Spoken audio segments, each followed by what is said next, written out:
Good morning, my dear friends. Welcome to the 13th Quality Cafe session.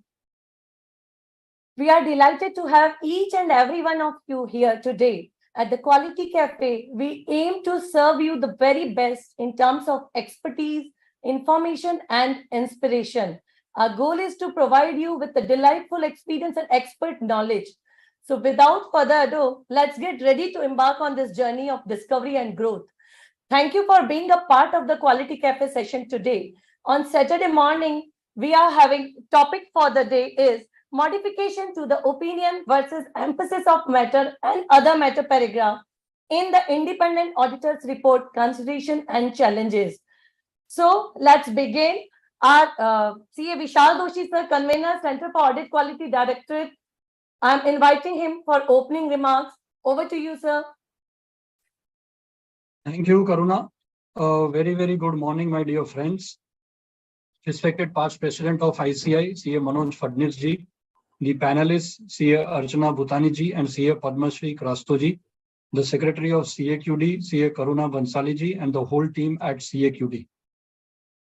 I am glad to welcome you all to yet another Saturday morning to address an important and timely topic that concerns the modification to the opinion versus the emphasis of matter paragraphs and other matter paragraphs in the independent auditor's report. This subject is of utmost significance in the realm of auditing and financial reporting, as it directly impacts the reliability and transparency of the financial statements. At this juncture, I am happy to share that recently the Center for Audit Quality Directorate released two publications. One, the firm manual model referencer, and it aids the firms in framing a set of policies which can be modified to suit the requirements as per the structure and size. It is prepared on the basis of the requirements of SQC1 at a practice unit level. And it enables a practice unit to enhance their AQMM, that is the Audit Quality Maturity Model scores, in the areas of operations and human resources. The other publication, which has been recently released, is the Analysis of Modified Opinions, which is a compilation of audit modifications reported in the auditor's report for the year 31st March 2022. It aims at educating readers on various subject matters on modifications and also exhibits how modified opinions are generally presented in the audit reports issued by various practice units. Both these publications, friends, are available on the CAQD website of the ICAI. Coming back to the topic that we are having today, an auditor's report is a very critical communication tool that provides assurance on the fairness and accuracy of the organization's financial statements. And it is designed to enhance the confidence of stakeholders such as investors, creditors, and regulators, enabling them to make informed decisions. Today, we will dwell into the considerations and challenges auditors face while making modifications to two specific components on the auditor's report, the opinion paragraph and the emphasis of matter paragraph. The opinion paragraph, friends, is a clear expression of the auditor's conclusion regarding the financial statements, indicating whether they present a true and fair view of the entity's financial position and performance. On the other hand, the emphasis of matter paragraph, it draws attention to important matters that require additional explanation or context. These could include significant uncertainties, changes in accounting policies, or other significant events that impact the financial statements. As we explore these aspects, we must be aware of the evolving complexities that are faced by the auditors in the modern business environment. Technological advancements, global economic fluctuations, and dynamic regulatory frameworks have created new challenges in the auditing profession. We have stalwarts who would be taking us through the whole session today, and during our discussion, I am confident that they will highlight the key considerations auditors must bear in mind while incorporating modifications to these paragraphs, ensuring they remain compliant with the professional standards and regulatory requirements. Moreover, we will delve into the practical challenges faced by auditors, such as obtaining sufficient and appropriate audit evidence, maintaining auditor independence, and effectively communicating complex financial matters to stakeholders. As we deep dive into this topic, let us foster an open and constructive dialogue. Together, we can identify solutions and best practices that address these challenges and uphold the integrity and credibility of the auditing profession. I encourage each of you to actively participate in this discussion and share your valuable insights, experiences, and ideas. At the end of the session, we would have a question answer round also, and I would request you that your questions you can share with us so that we can take it up with the session chairman and the panelists. Friends, at this moment, I thank you for your attention and let us embark on this journey of exploration and collaboration together. I would now request Karuna to kindly introduce our session chairman and the panelists. You'll have to unmute yourself, Karuna. Thank you, sir.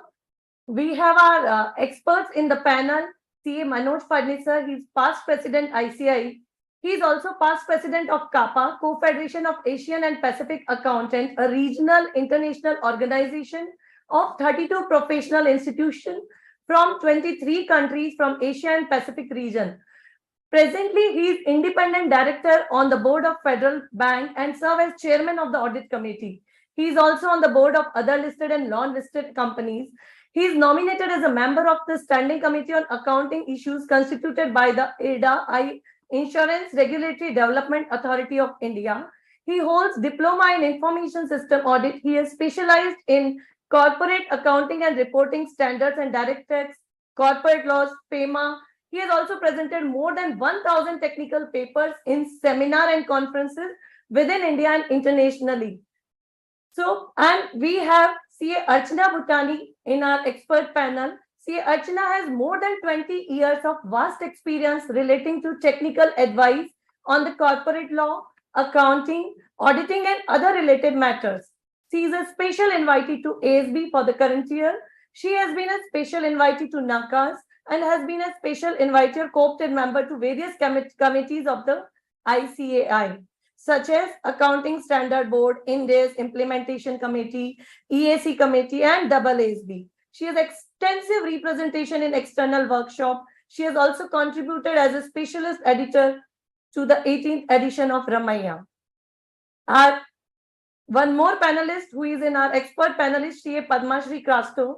She is having over 17 years of extensive experience in practicing audit services across industry vertical of insurance, financial services, and manufacturing. She is also responsible for the quality assurance function in the audit and assurance services, with technical include review of deliverables, conduct of online review, code review of audit files, and thereby managing firm risk.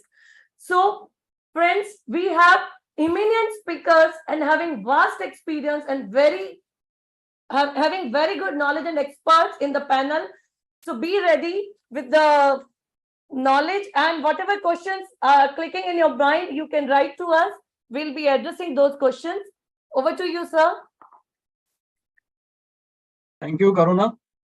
I would now open the session and would request our respected past president, sir, Manoj Fadnisji, to kindly share about what are the considerations and challenges that are faced by an auditor before giving a modified audit opinion. Over to you, sir. Thank you very much, CA Vishal Doshiji, convener of this Center for Audit Quality. It is a wonderful initiative of the Institute to establish this center. And taking it forward, I'm very happy to see you, along with the other colleagues in the center, are organizing such useful programs which are meant for enabling the auditors to improve their audit quality. And I'm sure with the help of the two distinguished panelists with me, there will be a lot of clarity at the end of this session with respect to the subject matter which we are discussing. Our convener, CA Vishal Doshi himself, is a well-distinguished auditor in his personal capacity, and with his personal professional experience and rich knowledge that he possesses, I'm sure the panel would be able to serve the purpose for which this program is being organized. Friends, as we enter into the busy audit season for auditing the financial statements for March 2023, mainly for the unlisted entities and the non-corporate sectors to comply with the provisions of the Companies Act and the direct tax provisions. The topic for discussion is of utmost importance in the sense that while most of the audit reports are clean, are unmodified, are giving a true and fair view of the financial statements. However, there are instances where increasingly the members are required to modify the report and either draw an emphasis of matter or in a more difficult situation, give a qualification or go to the extreme end of disclaiming an opinion on the financial statements. Now, the entire auditing standards, as you would have seen, have evolved over a period of time and are more based on the risk perception, on risk assessment, and planning an audit based on what is the risk perceived in the audit of the financial statements. Companies Act 2013 has also introduced the audit of internal financial controls over financial reporting, which again emphasizes the need to have to test the controls with respect to financial reporting and see that the financial statements are free from material misstatements. Now, combining all these requirements and ensuring that the audit opinion is a clean opinion, is an unmodified opinion, could be a challenging task. And therefore, on various occasions, we would come across as practitioners situations which would require members to consider giving an emphasis of matter, or in case of listed companies, as we are well aware, we are giving the key audit matters. Now, there are practical questions and practical issues which surface as to how to place a key audit matter and how to distinguish it from an emphasis of matter. And when even if an emphasis of matter is to be given in the audit report, more often than not, we find that the auditee is perplexed. The auditee would have challenges in accepting an emphasis of matter, although it is not to comment on the truth and fairness of financial statements, but the auditee may not be aware of the implications of emphasis of matter. So I appreciate a lot of practical challenges which the members face in terms of even giving an emphasis of matter. Having said that, as auditors, we need to overcome these challenges, communicate the issues properly to the auditee, bring to their notice what are our requirements under the standards on auditing. Also, the fact that the standards are now are part of the Companies Act, and therefore it is also the responsibility of the auditor to ensure compliance with the auditing standards and help the auditors to comply with the auditing standards. But the auditing standards are applicable even in case of non-corporate entities, and there the challenges may be more pronounced. But a properly an emphasis of matter given at an appropriate place at appropriate point of time can only act as a shield of defense for the auditors in case the audit report is challenged and in case there are any questions being asked by the regulators at a later point of time. And therefore, friends, we need to be very clear and very firm in our mind that wherever required, we need to modify our audit reports. And if the modification is just to draw an attention to the users of the financial statements, we give it in the form of an emphasis matter. But if it is qualified or if it is non-compliances with the requirements of the applicable accounting standards or the applicable provisions of the law, or in some way it is resulting in a misleading financial statements, a misleading picture, then appropriately a qualification, or in rare cases, even a disclaimer or a negative opinion would be required to be issued. Now, very importantly, we have these standards which have been notified and revised a few years ago. Now it is more than 5 years that we have been applying the revised SA 706, 705, 701, and the other standards which are applicable for the reporting by the auditors. And all of us would have developed hands-on experience with respect to ensuring that the audit opinion is properly worded and properly communicated. in context of emphasis of matter, I may just add that where there is applicability of accounting standards and accounting standards are not being complied with, then indeed we give we issue, as we say, a qualified opinion. But there are times, and particularly in case of non-corporate entities, one may come up with the situation that the accounting standards are per se not mandatory of the auditing. And I say this more in the context of the upcoming tax audits as we carry out for the small and medium enterprises and the non-corporate entities. There we need to ensure that we give proper emphasis of matter. Say for example, in case of a proprietor is subjected to audit under Section 44EB of the Income Tax Act, or a partnership firm. And these are examples which I'm putting from a non-public interest entity point of view, but which are important to be borne in mind that now for these entities, the accounting standards issued by the institute are not mandatory. It is, they are actually mandatory on the auditor to ensure that when the auditor gives a truth and fair comments on the truth and fairness of the financial statements, the applicable accounting standards are complied with. But take an example, as I was mentioning, of a proprietor following a cash method of accounting and preparing the books of accounts and financial statements more in compliance with Section 44EB of the Income Tax Act.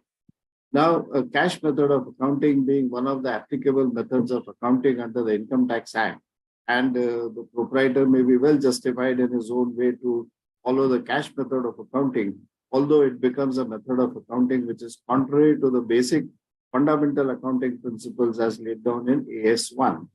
Therefore, there is adequate guidance given by the Council of the Institute from time to time that these are areas where the members should draw a suitable emphasis of matter, should give a suitable emphasis of matter in the audit report, so as to draw attention of the users of the financial statements to the fact that there is a departure from the generally accepted accounting principles of accrual method of accounting and what is followed as a cash method of accounting. Now, why I'm insisting on this is because this is a very practical and a very often found issue in most of the non-corporate entities, and where there is a possible overlooking of these facts when the tax auditors issue the tax audit reports. Needless to say, the Institute also has a quality review with respect to the tax audits, and these are the matters which the Institute would be looking into. And therefore, members should be very clear that even if it is a tax audit report issued in terms of Form 3CB, one should ensure compliance with giving adequate emphasis of matter as and where required, and should give qualifications wherever they are actually warranted. So while we'll dive deep into these areas as we discuss over the next nearly 2 hours, but these are matters which we need to keep in mind, and those amongst us who are auditing the more complex entities, the public interest entities, will of course have to ensure, will have a greater degree of responsibility to ensure compliances with the requirements of applicable auditing standards. So I'll pause here for the time being and look forward to this very interesting question answers and the panel discussion. Thank you very much, Vishal Bhai. Thank you, sir, for opening this innings, I would say, with a 6. And sir rightly mentioned that as auditors, yes, there are challenges in giving the emphasis of matter, and many times, sir, we have observed, we have discussed also that auditors just not to give a modified opinion, they fall back on the emphasis of matter paragraph, saying that I have as an auditor highlighted the matter in my audit report, and so we do come across such situations, and that is why at CAQD we thought that this is one session, and like you said just at the start of the our busy audit season, that creating awareness amongst the members about the exact I would say positioning in the audit report with respect to the matters they want to draw attention of the stakeholders becomes very important. And taking this session forward, I would now invite CA Archana Bhutani ji to kindly share her views on the considerations and challenges which are faced by an auditor while inserting the emphasis of matter paragraph in the auditor's report. Over to you, Archana ji. Thank you, sir, and good morning, everyone. I couldn't have agreed more with the chairman. You know, this is such an important topic because ultimately your audit report is your deliverable. You may do whatever work you're doing.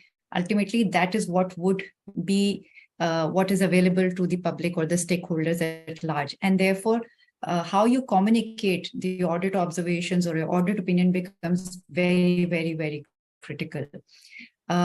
I think one bit, of course, which Mr.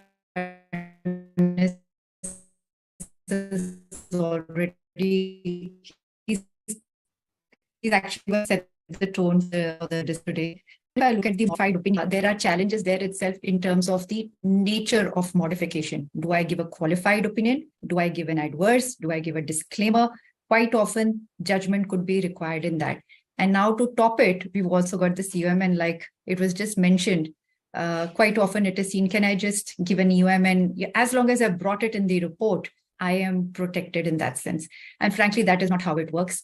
While I will discuss a bit more on the challenges in the panel discussion, but I wanted to take the initial 5-7 minutes just to kind of help everyone recap the technicalities or the requirements of the standard so that when we have a more detailed discussion, we're able to put it in context. I'll see if I can share my screen. Just give me 1 second, sir.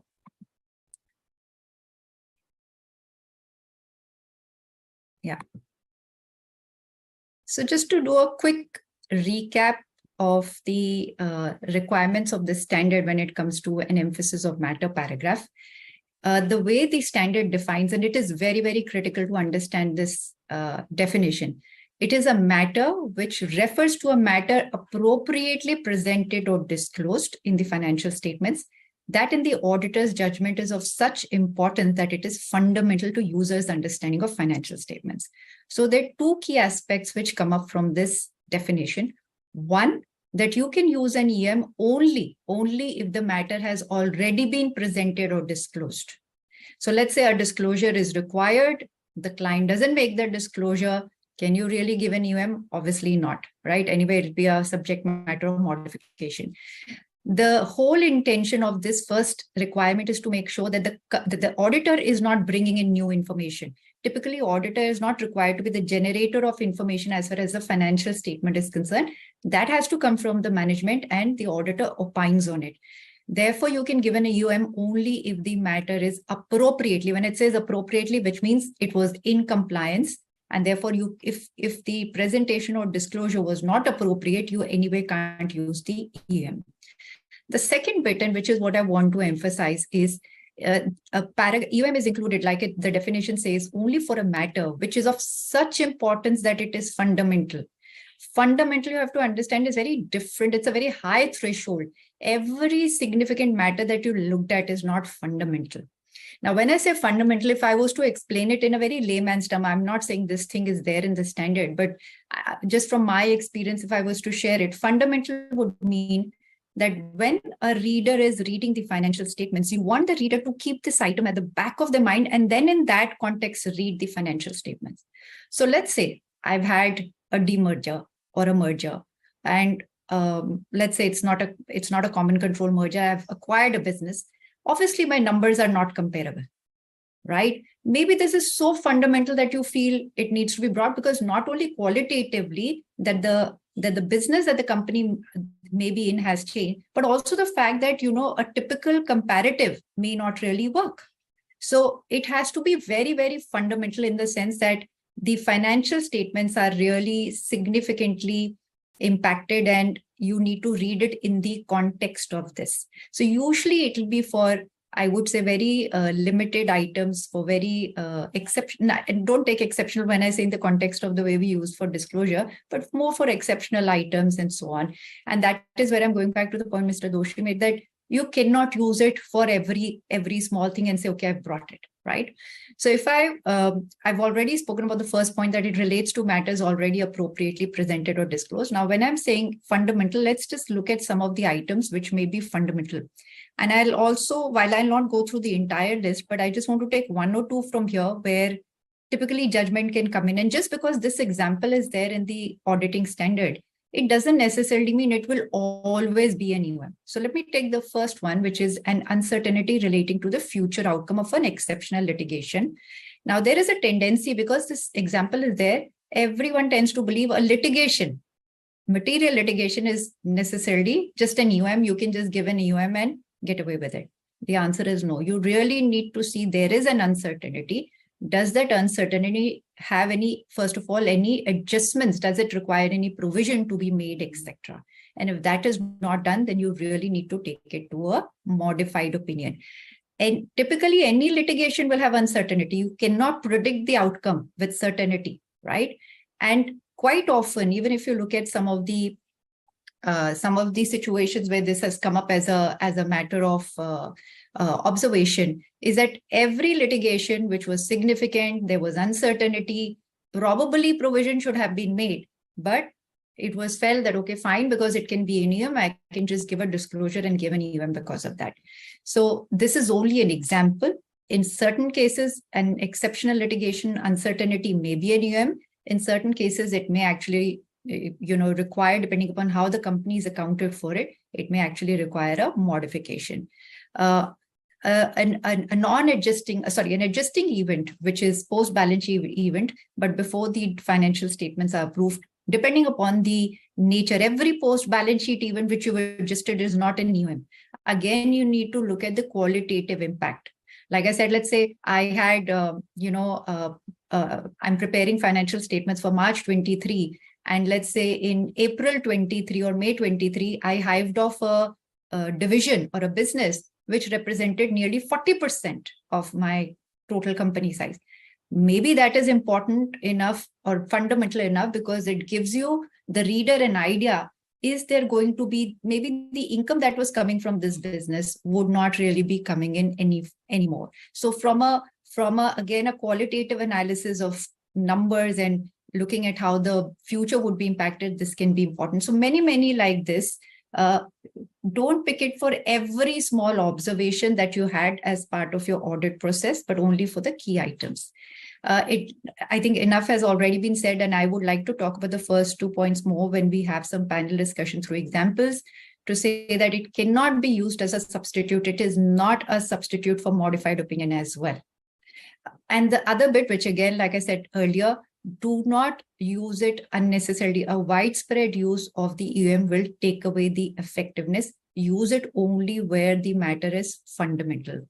There are concerns that does an EUM become, is it a modified opinion?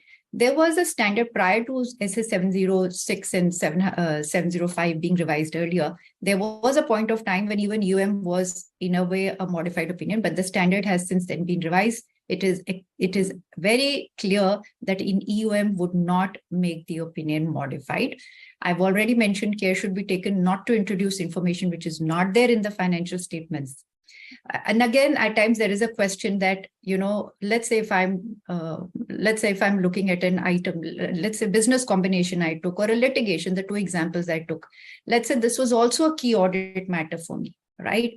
But it is also an EUM. How do I really deal with it? Where do I bucket this? Because there are different standards.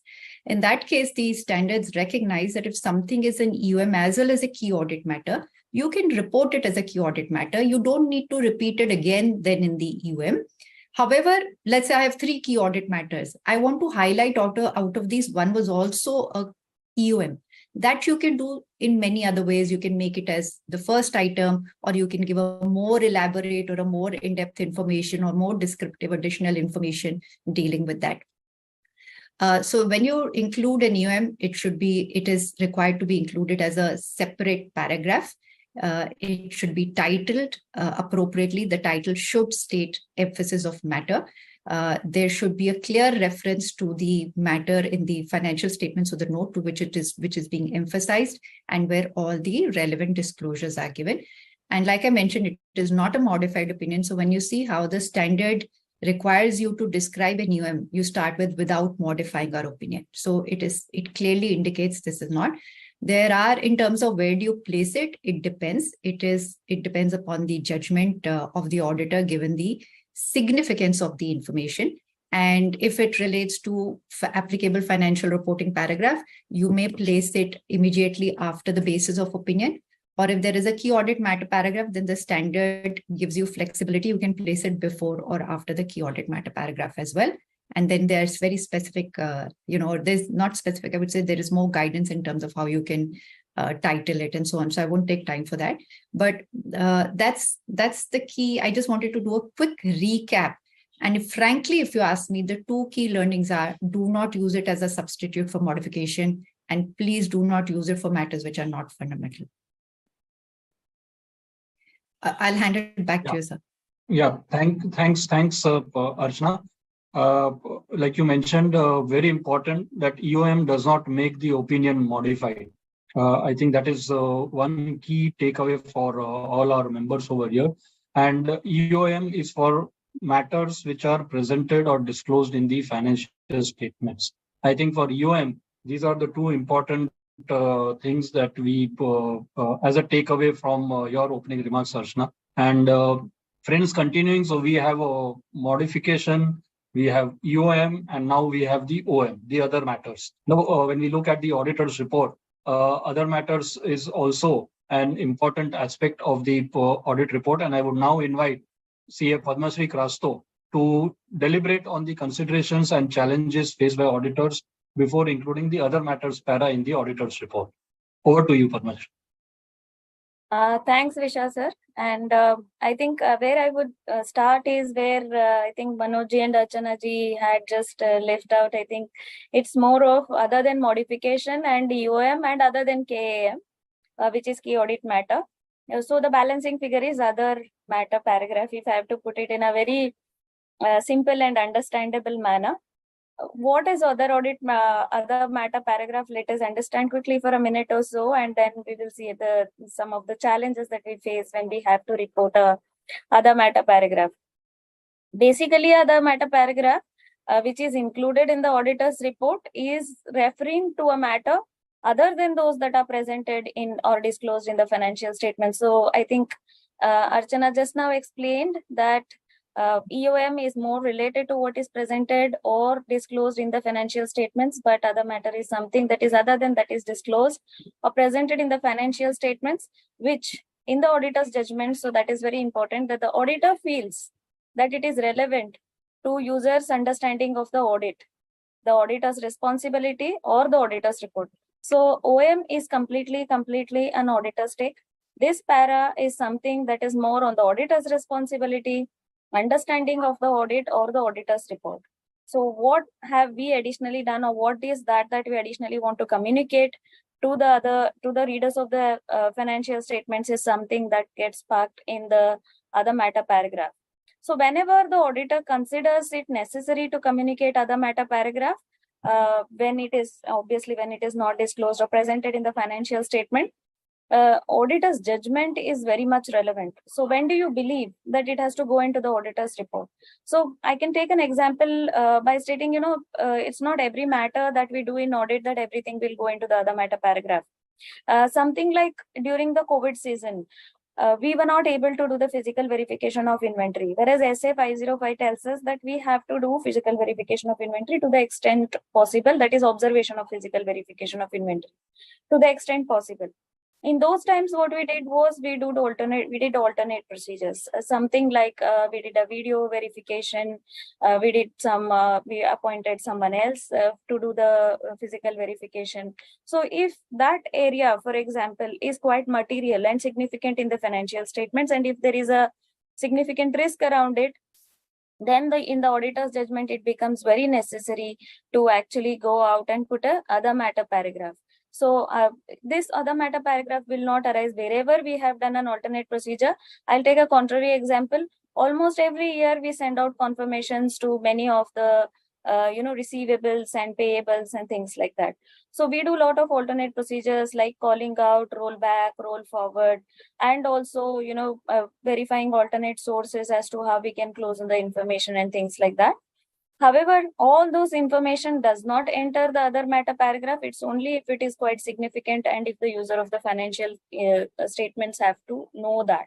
So it is the significance of the matter and what is it that in the auditor's judgment he feels necessary to communicate to the users of the financial statement about understanding of the audit, about the auditor's responsibilities on the auditor's report. Few examples of other meta paragraph is one is the COVID times that which I gave. Other than that, it is previous auditor was someone else. This is the first year of the audit of the firm. So it is as per the standard, it is necessary to state, or you can state that, the audit of the previous year figures. So the comparative numbers that are coming in the financial statements is not audited by me. It's audited by someone else. And he has expressed an opinion that is modified or clean opinion. That reference can be brought out. Another, common other meta paragraph is something that comes out of consolidated audit report. So when we do the consolidated audit report, their components are audited by someone else. As per our, SA 600, it gives us the leeway to state that I have not done audit of so and so, which constitutes, the turnover, the asset, and the cash flow of the component to this extent. And this is something that I have actually someone else has audited, or if it is insignificant, then management has prepared the financial statements. So basically you are carving out from your console financial statements as to what is it that you have not done as an audit, but have relied upon or have, reviewed the work of others, and then you have included in the consolidated financial statements. There are a few other examples which are commonly used. I think these are a few of the most often used examples of other meta paragraph. The placement is almost, it is at the end of the financial statement of the audit report. It's the last para almost at all the times. Restriction on use at times can also become other meta paragraph as per the standard, because that is another thing that will be, that can be taken as other meta paragraph. One of the important things, other meta paragraph is never a modification to the audit report, as Manoj ji also explained. Modification is a modification, and Archana also mentioned that, just putting it somewhere in the audit report is not something that is going to help us. So it's not, we have to come out of that shell that, okay, it is sitting in the audit report somewhere, so I am safe. That attitude is not going to work. We have placement for everything. Before the modification, before the revised standard SA 700, 705, 706 came in, there was this, it used to flow in such a manner that it was a little bit difficult to distinguish what is an EOM and what is OM and what is, the modification. But now we have placement for everything with headers, with headings and things like that. So it is very necessary to place it appropriately, and also to state that this is not actually having an effect on the modified opinion. Our opinion is not modified to this effect. Whenever we are, when OM is not allowed, when it is not allowed by law as such, which is not the case in our country, and which is not a KAM. So something that is a KAM cannot be placed as other matter, because that is governed by a standard. It has specific requirements as to when a matter will be a KAM. And when it is a CAM, it cannot become a other meta paragraph. And also, it is not something that is actually presented by the management. It is not something that is required to be stated by the management. It is purely relating to the auditor and the auditor's responsibility on the audit report. Also, when we think of giving the OM, we have to ensure that the communication with TCWG is appropriately done, because that is one of the necessary things that is to be done. Few of the challenges that I can pick up is whenever we are actually writing an audit report, anything that is a difference. I would not call it deviation because it is it will include modification in a way. But then any difference, client first wants to compare both of it and say, oh, you have put something extra. Why? So that's the question that always comes up. So few of the challenges that you face is that why is this necessary? Is it necessary? Which standard specifies this? So this is the common thing in modified other matter EOM. Everywhere you will keep finding this, and this is going to be there across board. One thing when we are looking at other matter is that we have to see that whether it is relevant to the audit and whether it is relevant to the auditor's report, and whether it is sitting in our judgment that this has to appear in the audit report. If we think that it is for a smaller or frivolous matter, then unnecessarily using anything like a EOM or a OM may make it quite, unwanted disclosure, or it may just cluster the report. It should not be covered elsewhere in the report, or it should not be a matter that should have been necessarily covered by the management. So if management is covering it or it is getting covered somewhere else, then it is not something that you will forcefully put it under other matter also. So double disclosure or unnecessarily disclosure is something that we should be avoiding. Often it is seen that some of the disclosures are not adding value. So if it is just to state something, and if it is irrelevant of immaterial amount, then it should be avoided. The thoughtful decision has to be made, as we discussed. It should not be of frivolous matters and things like that. Also, a communication with PCWG is very necessary, because you will have to get a sense of how is it that they are actually reciprocating to it.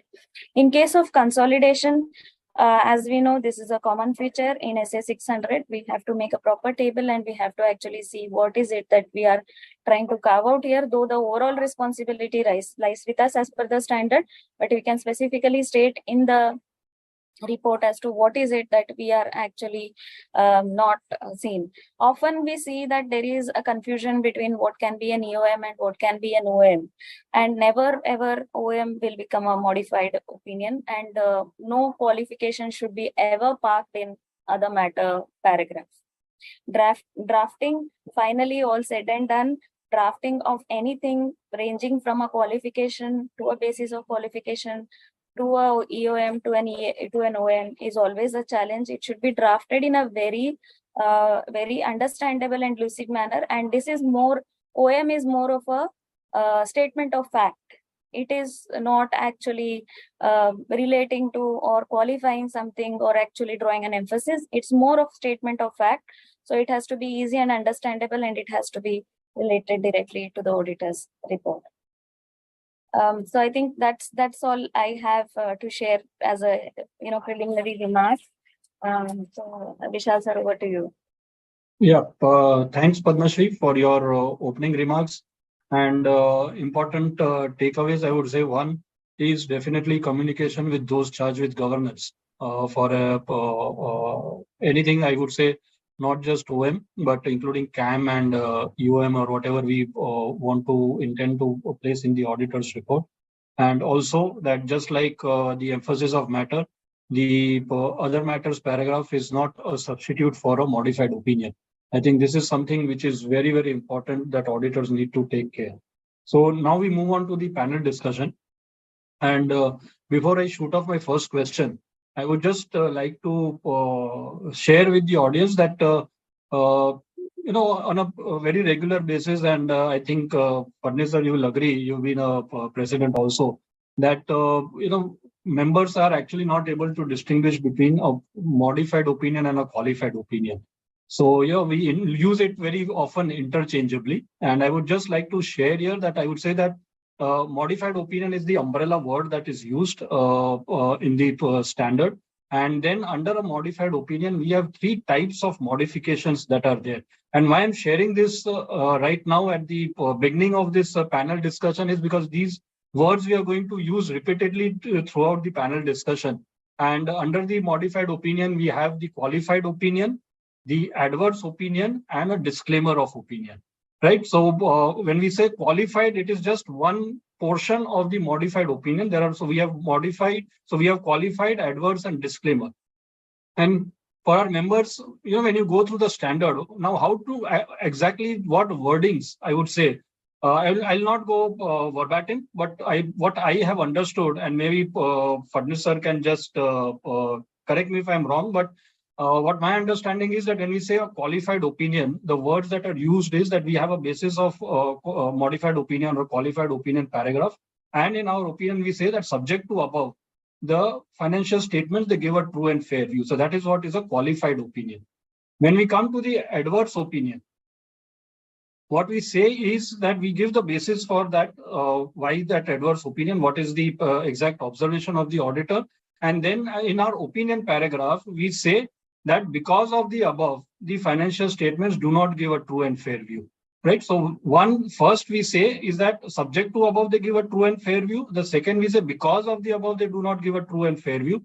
And in the disclaimer of opinion, the auditor says that I am in no position to opine whether the financial statements give a true and fair view. So these are three very distinct modifications which auditors have to use in the given situation. So with this, now I'll ask my first question to Padnis sir. So whether an auditor can give an unmodified opinion in respect of one or more financial statements or account or element or item of a financial statement while giving an adverse or a disclaimer of opinion on the financial statements as a whole. Over to you, sir. Very pertinent questions, Vishal bhai, and thank you for bringing out so beautifully the different types of modifications, qualifications, adverse, and disclaimer.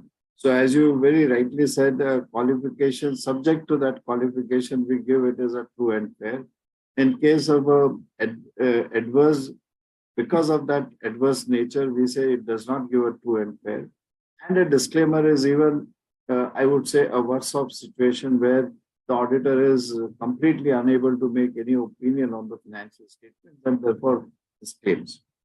Now, as was very nicely brought out by both the panelists in their presentations before we kicked off this Q&A, we have all these standards which are in a way interlinked with each other. We talk about 700, 701, 705, 706, and the other 710 or 720. There is an interlinkage between these standards. So while 706 talks about emphasis of matter and 705 actually explains the modifications which Vishal bhai you just mentioned, if we fall back on when you give a disclaimer or when you give an adverse opinion, 705 gives us guidance that if the financial statements are materially misstated and the nature of that misstatement is such that it is material but not pervasive. It is material but not pervasive. In that case, we give a qualified opinion. But if that is material and pervasive, that is, the qualification is important and it has a complete impact on the financial statements, then the standard advises us to or guides us to give an adverse opinion. And similarly, if there is an inability to obtain sufficient appropriate audit evidence, and that is material but not pervasive, we still give a qualified opinion. But if it is material and pervasive, then it is a disclaimer of opinion. Now, this is the broad guidance which the standard gives with respect to how that material misstatement, whether it is material and it is pervasive in the sense it has an impact on the entire set of things. Therefore, in light of that, I think it would be difficult to think of a situation where an auditor is giving a disclaimer or is giving that the financial statements are not giving a true and fair view, and for some matters is giving a unmodified opinion. That may not be appropriate. I mean, I don't think of any practical situations where it could be possible. And if it is material and pervasive to the extent that you have disclaimed from giving an opinion, then it is, and the financial statements as defined under the Companies Act and also under our standards would include the statement of the balance sheet, the statement of profit and loss, cash flow, in case of India's compliant companies, statement of changes in equity, as well as the notes to the account. So that is the complete set of financial statements. And if the misstatement is so material that it is going to have a pervasive impact in the financial statements, I think it would not be correct to give an unmodified opinion on some other element of the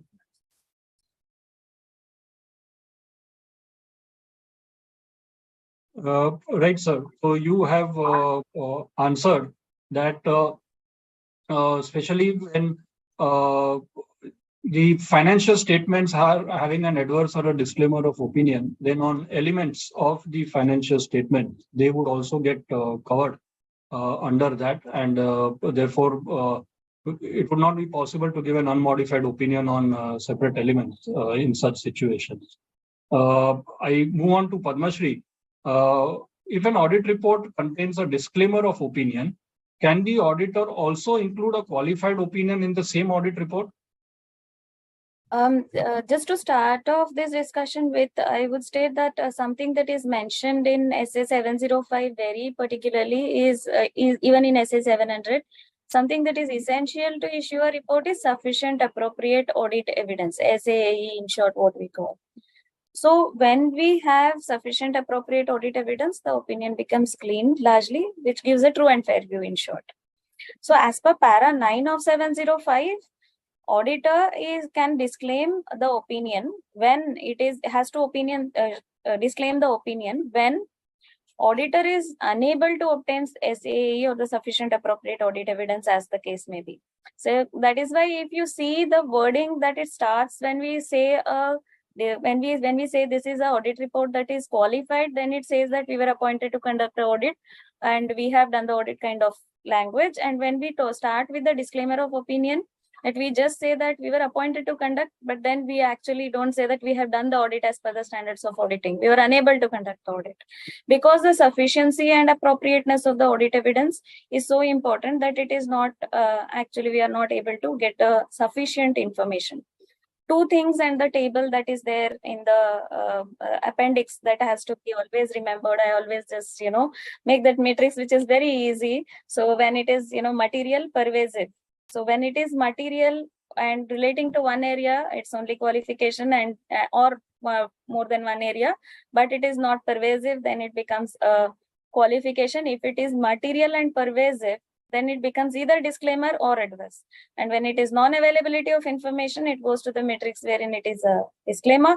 And when you have sufficient information to say that everything is not going right the way it has to be, or things are not appropriate or non-compliances are so huge, then it comes to the next quadrant, which is more of adverse opinion. I think that material and pervasive is something that we have to very much remember, and how it interchanges along with the availability of the information. Also, in extremely rare circumstances wherein multiple uncertainties are there, for some areas we get sufficient appropriate evidence, but in some areas we don't get. However, the overall impact is such that it is not quantifiable and we are not getting any kind of information for most of the areas. Then again, it becomes pervasive that we are not able to express an opinion. So the impact of the things, the material misstatement is such that we are not able to conclude in the absence of evidence is something that becomes a disclaimer of opinion, as we all know. Now, since it is already a disclaimer of opinion, there is no place for other things like a qualification or anything. So when we put up a disclaimer of opinion, we have basis of disclaimer. Everything that actually gives rise to disclaimer, everything will be under the basis of disclaimer. And there is no separate basis of qualification there, because the report itself is disclaimer of opinion. There's a specific form and format also, and the specific paras in the essay deal with disclaimer of opinion. There is no additional qualification or EOM or anything, because overall we are disclaiming that I'm unable to report on these financial statements. So it's larger. In short, it is quite larger than the qualification. Right.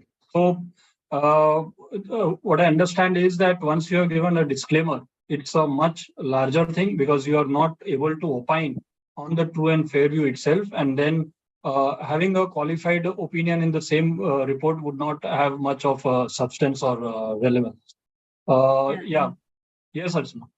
Sorry, this is a very interesting bit. So sorry if you don't mind if I can just add just two very small points. I think I do not know which one is larger, frankly. There are very mixed debates. Is adverse more worse than a disclaimer, or a disclaimer more worse? So I do not know which is larger, etc. But I think the key point to both the questions you asked, sir, is that you only give a single opinion. You're not giving opinions on individual financial statement item. Your opinion is on the financial statement as a whole. So be it qualified overall with unmodified on one, or disclaimer overall, or qualified in one, all these combinations, the issue only doesn't come up because your opinion is one. But I'll tell you, the point that you made is very important, because when I'm forming an opinion, I could have observations which fall into different category. I have one where I'm very clear this is an incorrect accounting, but then I also have an observation in which it is uncertain, right? Then what do I do? So yes, you make an opinion. I won't repeat what Mr. Fadnis and Padma Shri said. Of course, you look at material and pervasive and so on, but you look at it in toto. You look at both of these, and then the minute you decide that overall, let's say if I and like I said, this can be at times difficult. Let's say the item which I had of incorrect accounting, very clearly it is material and pervasive. It is incorrect, material, pervasive. Then I also have an item on which I'm not able to decide. Okay, now what do I do, right? Do I give a disclaimer? Do I give an adverse? I think that is where you make an overall assessment in terms of what is more significant. Do I fully believe that the incorrect item was more significant than the, in terms of its scope? Let's say maybe the item on which I had inadequate evidence, that was not so pervasive. So maybe I'll still go with an adverse. But there could also be a situation where incorrect accounting was material but not pervasive, but the scope limitation was material and pervasive, then you would. So you make an overall assessment looking at all of the things. And when you will describe individual matter, when you will give your basis of opinion, you will give why you're giving a modified opinion. That on its own should highlight. So if I have a PPE incorrect accounting, then I have a litigation, or let's say some scope limitation of some documents not being given, my wording while describing the opinion will clearly highlight that the PPE accounting was incorrect. It will clearly highlight I did not have documents. So the challenges would be highlighted, would be brought out, but my opinion would be an overall opinion looking at what is more significant out of all of these. So that's, and second, sir, just from a challenge perspective, which comes out quite often, people ask, how do I get to know it is pervasive? Especially if it is uncertain. If I have an accounting error, I know there is an error in accounting in let's say in PP, I'm just taking that as an example. I know this is going to affect 30% of my P&L or my balance sheet, whatever, you can make that assessment.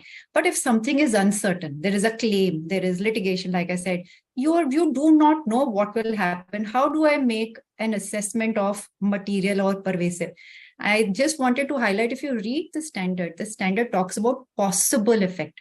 So it is not saying that you have to necessarily crystallize, it will be 30 or 40. So you take a range. If I feel this can, the potential outcome or a possible outcome can be that my profit may get adjusted by 30 to 50%. I would take that range into account and then make that assessment. You don't have to come to a number, especially in case of uncertainty or scope limitation, to kind of do that assessment. Just wanted to highlight, because quite often people say it's uncertain. How do I measure materiality? You can by taking a possible is it's an expectation. So it's an estimate in a way. And you just have to kind of demonstrate why did you take that estimate, even if an exact number was not available. Sure. Yeah. Thanks for those inputs. And now the next question again to you only, Archana.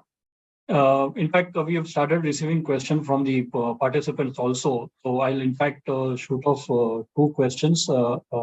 One is about whether when the auditors report on IFC, the internal financial controls over financial reporting, is modified, will it impact the auditor's opinion on the financial statements? So that is one question. And one question from the audience, since it relates to EOM, that a matter to be EOM, should it be dependent on auditor's professional judgment? So over to you. Let me maybe first answer the easier one, which is on the EOM. Now, yes, of course, judgment would be required. Judgment is required in the entire auditing. It's so inherent in the whole process. But what do you exercise judgment on? You see whether so yes, an element of judgment does come in. There is, like I said, I took the example of litigation, uncertainty on a litigation. In some cases, it may be an EOM. In some cases, it may not be. So that's why I said it's not like a rule based to say this is your checklist, such items necessarily an EOM. No, It is judgment. It is what is fundamental, and litigation may be fundamental to my financial statements. It may not be fundamental to another party's financial statement.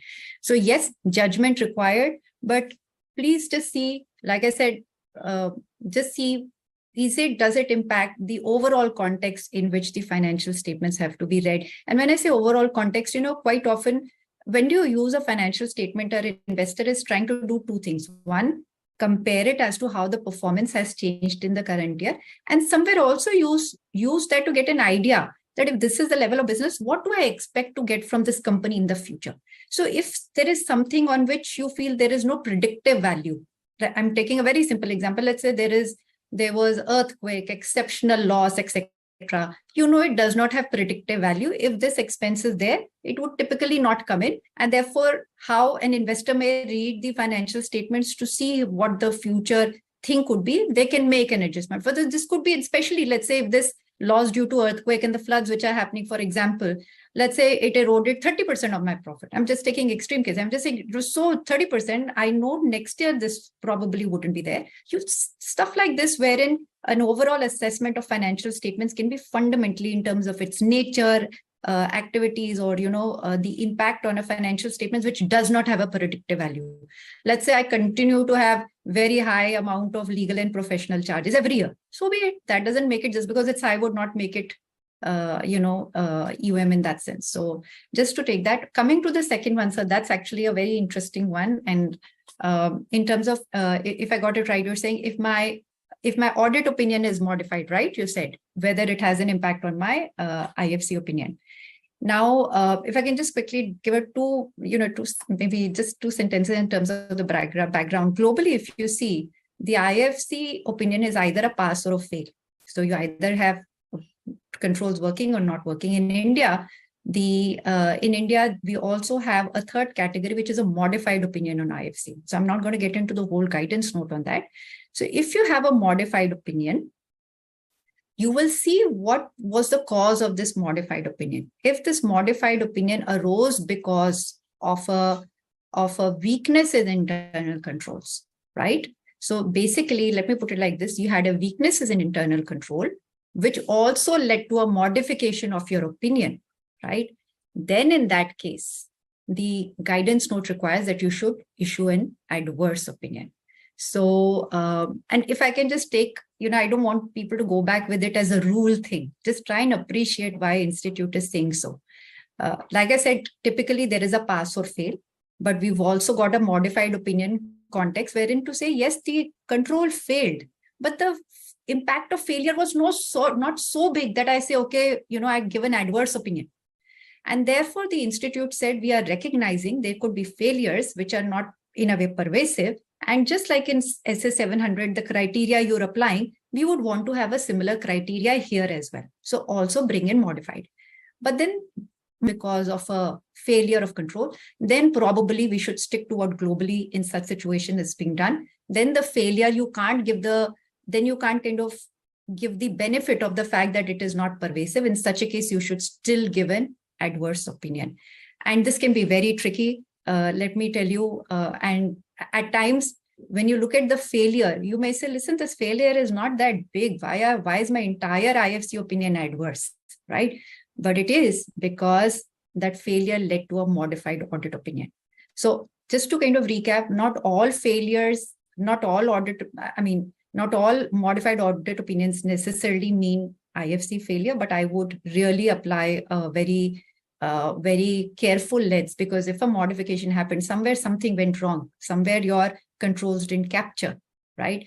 I don't know whether we have time. Otherwise, I like to take one example. Do we have time, or maybe we can do it later in terms of some of the challenges which can come in? Okay. Sure. We can definitely come back to it later. So now, Fadnisji, the other way around. So Archana mentioned that if the audit report contains a modified opinion, whether IFC needs to be modified or not. Now the other way around, if IFC is modified, then whether the main audit report needs to be modified.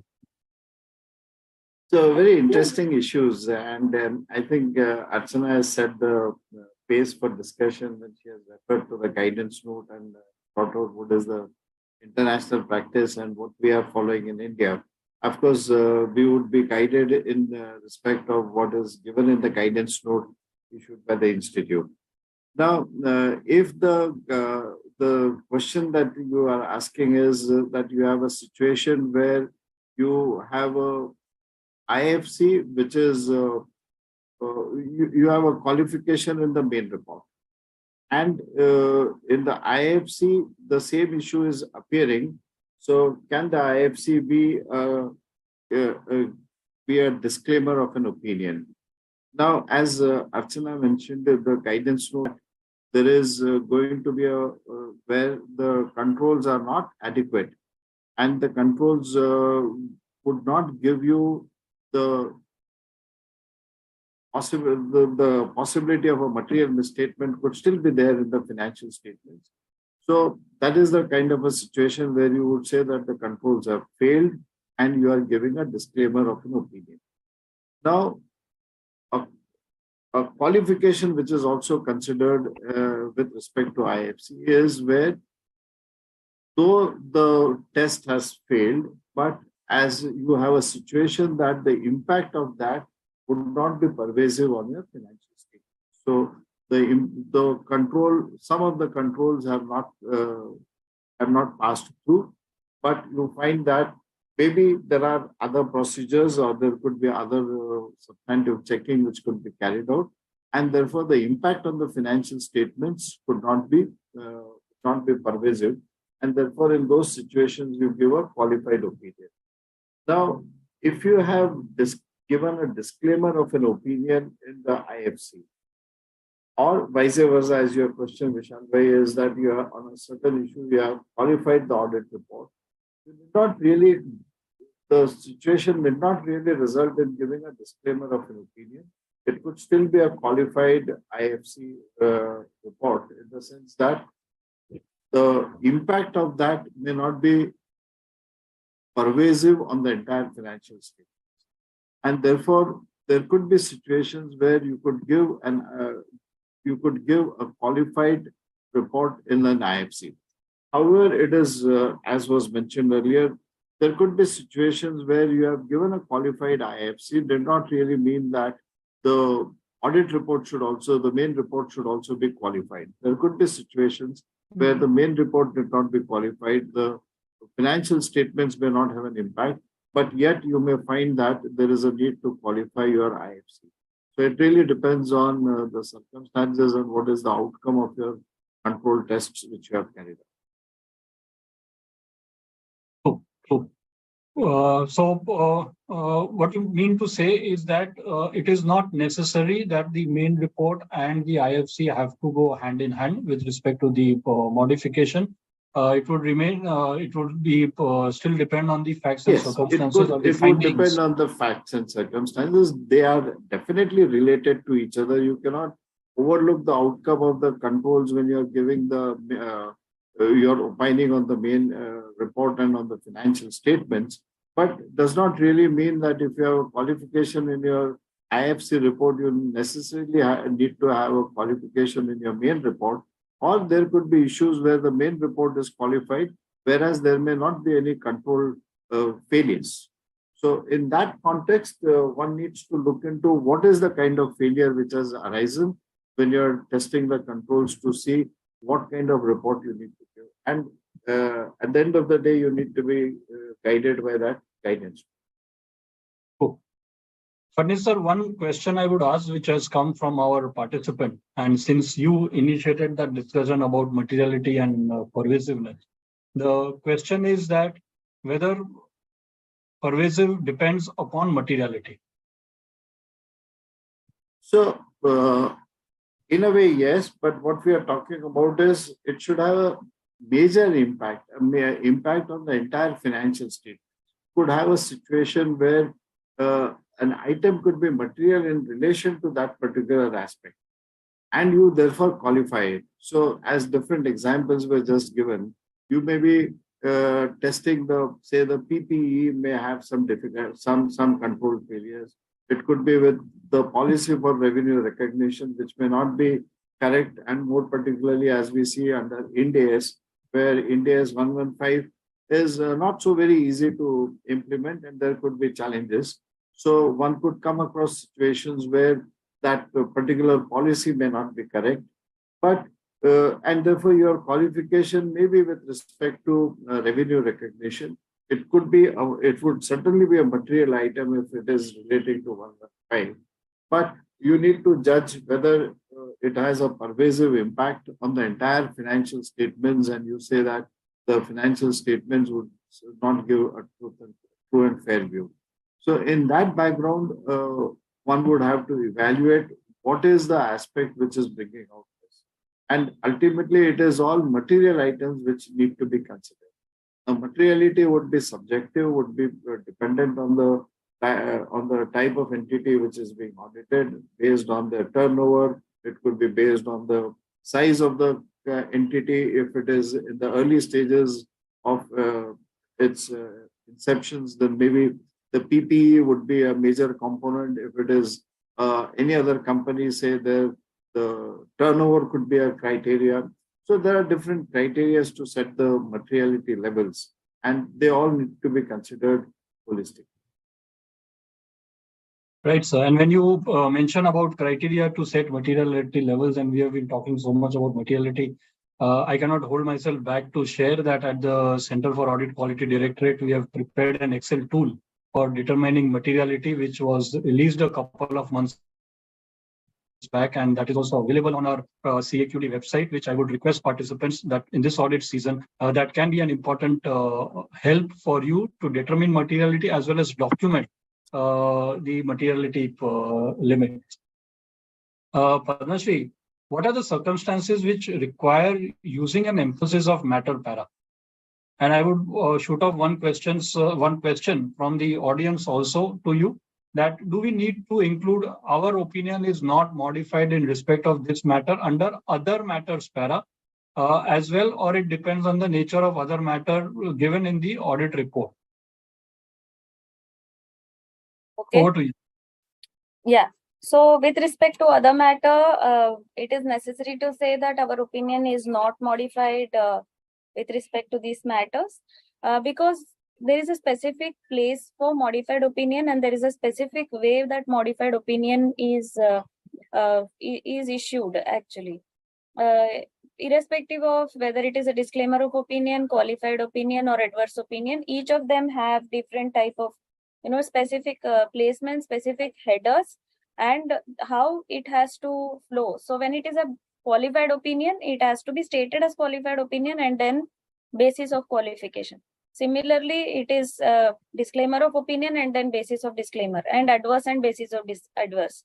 In case of emphasis of matter and in case of other matters, as we said that, other matters are something that is about auditor and auditor's responsibility on the audit report. It's not something that is modifying the opinion. Say, for example, in the same example that I took at the beginning, if for some reason we were not able to perform the alternate procedures during the period with respect to physical verification of inventory, which was quite material and significant, then the differences are material. I'm just saying that the differences are material in this example, and we are not able to reconcile the quantity as well as the valuation and things like that. Then the report itself becomes modified opinion, because then there will be a qualification on the inventory itself, one of the area which is very material. Further, if that is so pervasive and the impact is so pervasive that your COGS and other things are also affected, then a further thinking will have to be made whether it will get converted into a disclaimer or adverse, as the case may be. So I just took it to that level because this is how things that are other matter has to be, like, it is availability, non-availability, plus how the matter is there. It is not about what alternate procedure I have done. I'll put only if I'm satisfied, and then I'm putting it in other matter paragraph. And that's why I'm writing that it is not modified. Actually, this does not have an effect on the modification. Coming to the circumstances under which EOM is generally provided, I think Archana briefly mentioned those at the beginning as an introduction when she was talking about EOM. One of the things that I would like to re-emphasize here is that it has to draw attention to something that is already presented or disclosed in the financial statement. It is nothing new that we are bringing out. As compared to qualification, irrespective of whether the company has disclosed, not disclosed, it can be qualified. For example, in stretching the same example that I just gave, inventory mismatch or reconciliation or quantitative differences, which is material. Irrespective whether a company puts a note on the financial statements that I do not have a system of inventory verification, something like that, you are free to qualify because it is non-compliance of accounting standard, non-compliance of certain other matters, accounting principles itself. Whereas emphasis of matter is something that's already there in the financial statements which are disclosed, maybe in the form of a note, in the form of a disclosure, which you want to draw attention of the users. So when I'm reading this financial statement in simple language, I am saying in the audit report, please go and read this note. This is very important or fundamental to the understanding of the users of the financial statement. Say a merger or a demerger has happened in the company. So when I'm looking at the financials, from a part period, the merged accounts must have come into picture. In case of demerger, some impact must have been given. Or, if there is a proposed plan and then if the NCLT has risen some observations and things like that, then those are the things that are very important for someone to understand the financial statements itself. The circumstances which are actually defined as per the SA is like the financial reporting framework prescribed by law or regulation is unacceptable, but for the fact that it is prescribed by law or regulation. This is a very, I would say, a very different or another level example. This is something that there is a law or regulation that is prescribed, but you are using it. However, it is largely not something that is used by anyone.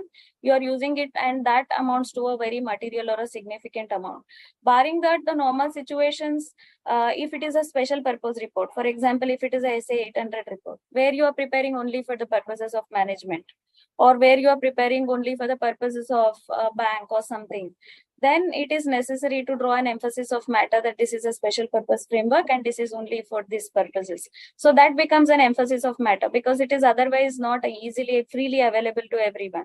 And then that will be followed by a restriction on use, saying that this is not something that is freely available and everyone can place reliance on.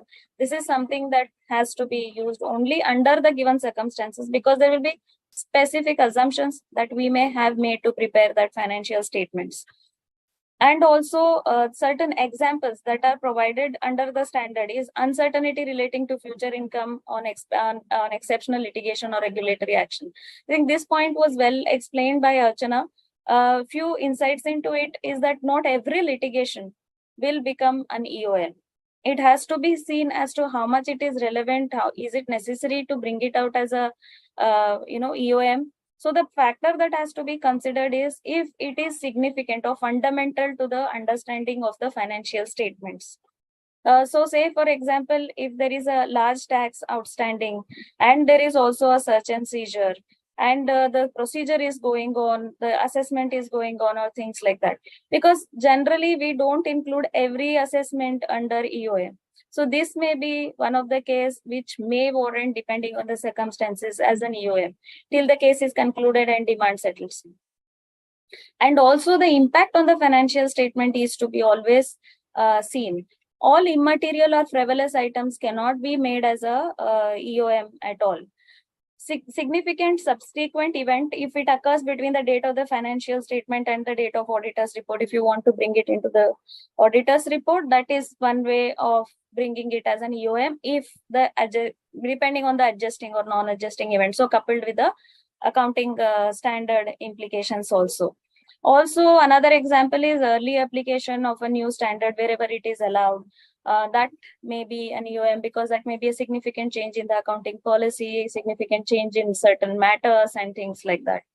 Also, a major catastrophe, if it is continuing or if it has happened and if there is a significant effect on the entity's financial statement. I think that we saw over the last 2-3 years that wherever, so generally I think the ICI guidance also made a very simple and lucid flow chart for everyone to understand entities impacted by COVID, not impacted, then, do these things and then determine whether EOM is required, not required, or qualification is required, as the case may be. Not affected, then still do the checking and then you conclude. So I think that earlier when we used to speak on this topic, we used to say that there is no live example. Now there is live example everywhere available, and many financials did have this EOM very much available there. Another important point to consider when we are talking about EOM is that do not use EOM as a substitute of CAM or substitute of modification. One thing that all the regulators keep telling us, if we see various reports of various regulators like QRB or NAFRA or anywhere, they are always emphasizing or telling us that do not use this as a substitute of modified opinion. Qualification is qualification and EOM is EOM. Do not mix both of it and say, I have written it somewhere on the report. So that specific thing, a tag of it is there somewhere in the report, has to completely go off the mind. And too much use of EOM actually dilutes it and it actually destroys the report. So balance has to be made and auditor's professional judgment has to be exercised here. I think someone also asked that whether professional judgment is necessary. I would agree that professional judgment and skepticism is necessary at every step of audit. Yeah, thanks, Padma Shri. So, Archana, you in your opening remarks and then Padma Shri also mentioned that EOM does not make the opinion modified, and a modified opinion cannot find place in the EOM. But what if an auditor disagrees with or is uncomfortable about the recognition, measurement, disclosure, or presentation of a transaction or event reflected in the financial statement? Can he highlight it in the EOM paragraph? So I think without taking too much of time, I don't want to repeat. I think right from the beginning, from the time Mr. Furness started in you, I think it has been made very clear. It is not a substitute for modification. If something has not been appropriately recognized, it has not been appropriately measured, not appropriately disclosed, any of these anything which is a non-compliance with the financial reporting framework, you should look at a modified opinion. EOM, like I said, I had explained, it says you can give an EOM only for what is appropriately presented.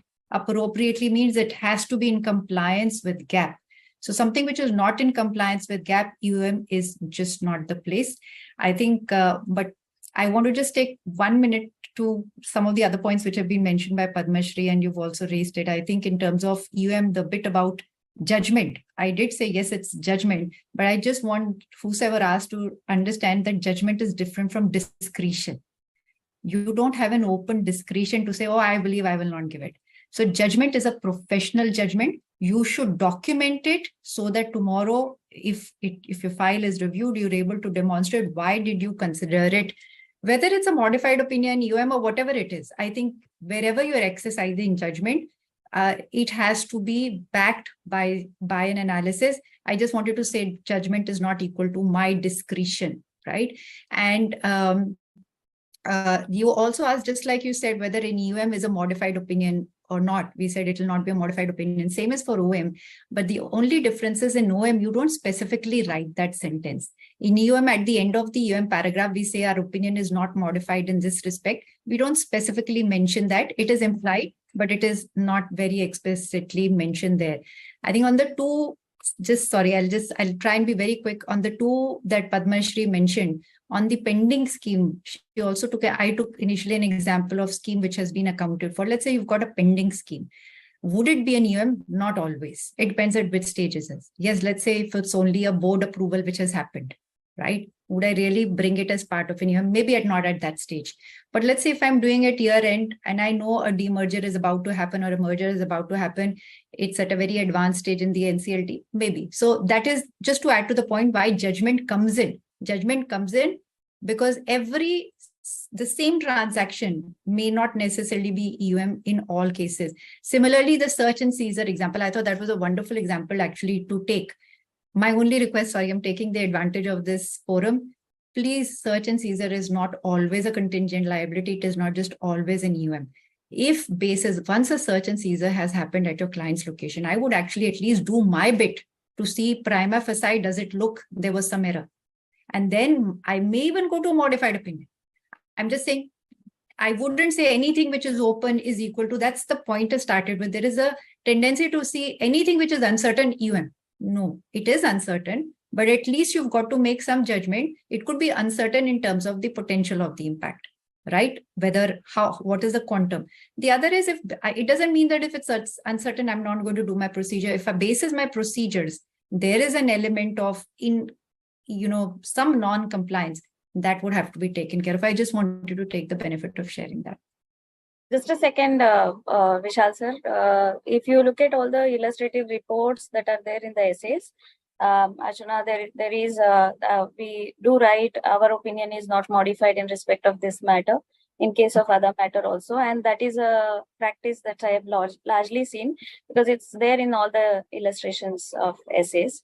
Other than that, yes, when I get the example of search and seizure, I completely agree that it has to be seen. So with a combination of some existing litigations plus a new search and seizure, then after doing the relevant work and ensuring that it doesn't amount to, so some of these cases may directly amount to a disclaimer of opinion also.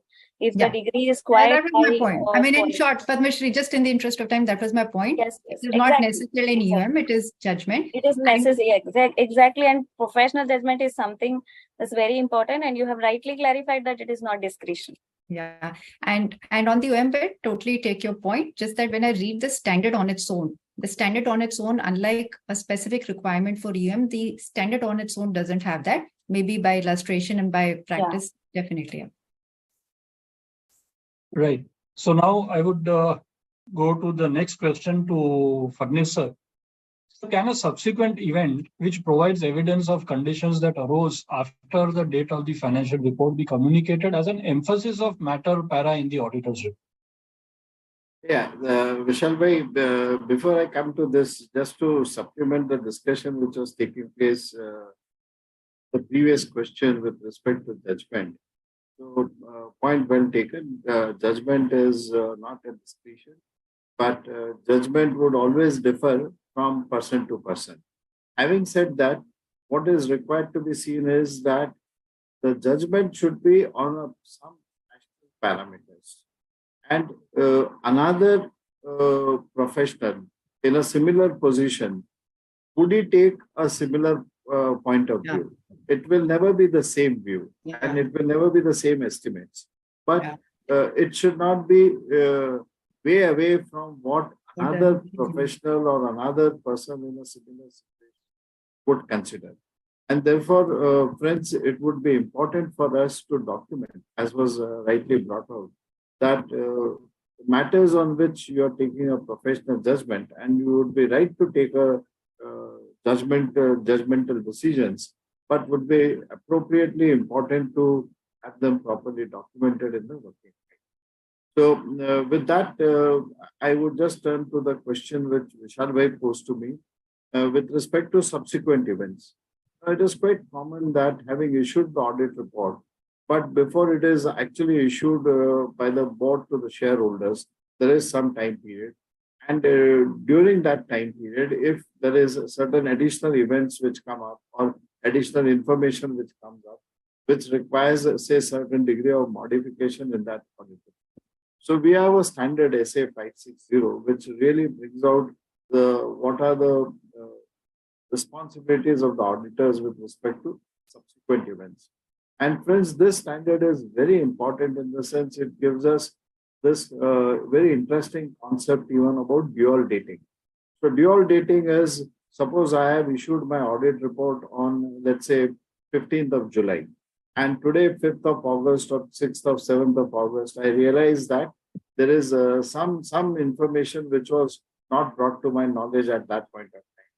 And as a result of that, I am again issuing an audit report dating it, say, 5th of August. Now, the concept of dual dating would imply that while I have completed my audit procedures up to 15th of July, I have looked into the events from 31st of March to 15th of July as events occurring after the reporting date. But I have not carried out any specific additional procedures between 15th of July to 5th of August. And my dating it as of 5th of August would imply that this is the date up to which I'm considering only that subsequent information which has come to me, which is the result of that modification, which is now being carried out. Now, in this context, one would first have to look into what is the matter which is resulting into that additional matter which is requiring a modification or requiring a change in the financial state. And the standard itself requires that you give an emphasis of matter, suitable emphasis of matter with respect to the subject matter of what is being modified. There is a specific requirement in SA 560 that an emphasis of matter needs to be given in such cases. So the auditor brings out clearly this concept about what is his responsibility with respect to audit procedures already carried out, and what is the modification which is taking place, which is a subsequent event, and what are the procedures being carried out, why that has been necessitated. As Archana mentioned, that emphasis of matter is where there is an adequate disclosure already made in the financial statements, but it is being emphasized upon. It's not being introduced by the auditors. So I think that is the key point, that the information should be brought out suitably in the financial statement itself. And very correctly, I fully agree with what was mentioned by the other two panelists, that the accounting standards would lay down the principles of recognition, measurement, presentations, and disclosure. So there are different limbs of accounting standards. So all should have been properly fulfilled. So if you look at a standard on, say, a standard on PPE or standard on inventory, so what is recognized as an inventory? So the recognition should have been done correctly. It should have been measured correctly. It should have been properly presented as per the requirements of the standard under Schedule 3, as the case may be. And finally, the disclosures relating to inventory or PPE should have been done properly. If they have been done appropriately, and there is still some matter which the auditor wants to bring out with respect to inventory, then that is where the emphasis of matter would come in. And similarly, for subsequent events, the event should have been properly disclosed in the financial statements. But given the nature of the fact that the auditor is again issuing an audit report, dating it as a dual dating, the emphasis of matter should bring out all these aspects clearly in the audit. Right, sir. So for you underline the basis for the EOM, that there have to be matters which are presented in the financial statements. Padmashri, one question to you, and maybe I'll highlight something which is very typically observed in case of the small and medium enterprises. So typically, first the question that I would ask, that how do the stakeholders interpret a modified opinion versus an emphasis of matter para in an audit report? And I would just highlight two aspects relating to the same standard, maybe which you can again describe with respect to employee benefits. That this is a standard, especially in case of small and medium enterprises, and maybe more so in the non-corporate entities, that many times we've observed that the standard has not been complied with respect to provision for, I would say, the gratuity or the leave encashments and all. And the auditor says that I have given, so the management has written that in their accounting policy also, in the notes to account also, and then whether I can give it in the EOM and say that I have done necessary compliance. And second, again, with respect to the same standard, actual versus actuarial, with respect to the employee benefits, the valuation methods. Many times we've seen that where actuarial valuation is required for the companies, again, especially the SMEs and the non-corporates, they just go for the actual valuation, and more so, I would say, like what is for the gratuity, what is provided under the Income Tax Act, they compute accordingly and make a provision. And again, they say that it is mentioned in the policy and I can give EOM. So with this background, the question is that how do stakeholders interpret a modified opinion versus the EOM in an audit report? Yeah. So I'll take a minute to take the reality, ground reality, rather than seeing things from the ivory tower, I can say. For the stakeholder, for the small and medium enterprises, which are largely banks and few other departments, how it is seen, anything that is not there in the standard report is all a modification. That's how people understand, though the financial reporting framework and the SA initial framework itself says that the financial statements, as if someone who is aware of the financial statements and things like that, when they read it, should give certain things in a certain manner.